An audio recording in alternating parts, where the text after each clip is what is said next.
हरिओम. आज शनिवार 8 ऑगस्ट 2026. सद्गुरू ब्रह्मचैतन्य कोंडलेकर महाराज आज आपल्याला सांगणार आहेत की समाधान ही आंतरिक सुधारणेची खूण आहे. प्रपंचात काय किंवा परमार्थात काय काही पथ्य पाळायला लागतातच. नेहमी राम करता ही भावना मनात जागृत ठेवा.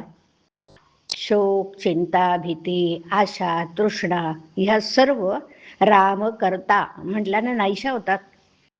ज्या अर्थी त्या अजून नाहीशा होत नाहीत त्या अर्थी रोग कायमच आहे असं म्हटलं पाहिजे. तरी आजपासून या घटकेपासून नामात राहण्याचा निश्चय करा आणि राम करता ही भावना दृढ करा. कोणी आपल्याला बरे म्हटले की तेवढ्यापुरतं बरं वाटतं, ते समाधान म्हणता येईल का? जे मिळाल्याने दुसरं काही हवंसं वाटणार नाही ते समाधान.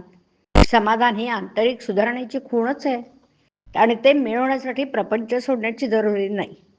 प्रपंच सोडून कितीही लांब गेलं तरी त्याची आठवण येतेच, तेव्हा तसा तो सोडता येत नाही.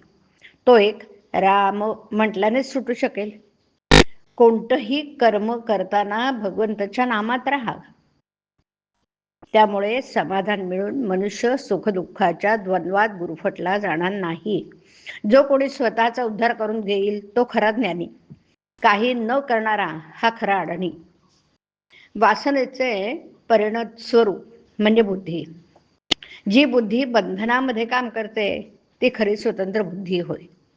बंधनाला न जुमानता मनाप्रमाणे वागणारी स्वैराचारी ती स्वैराचारी बुद्धी.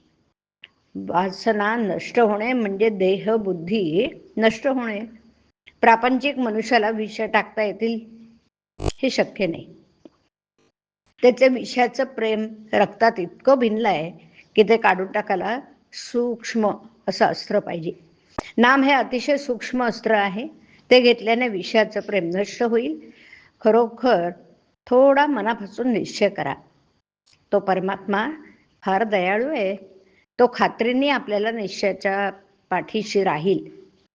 दोष न पाहताही जो दुसऱ्याला जवळ करतो तो दयाळू खरा. भगवंत अत्यंत दयाळू आहे. त्याच्या नामाच्या सहवासात राहिल्याने देहावरचं प्रेम नष्ट होईल आणि देहावरचं प्रेम नष्ट झालं की संसारावरचंही प्रेम कमी होईल आणि आपल्याला सर्वत्र राम दिसू लागेल. प्रत्येक जीवाची ओढ चिरंतन समाधानाकडेच असते.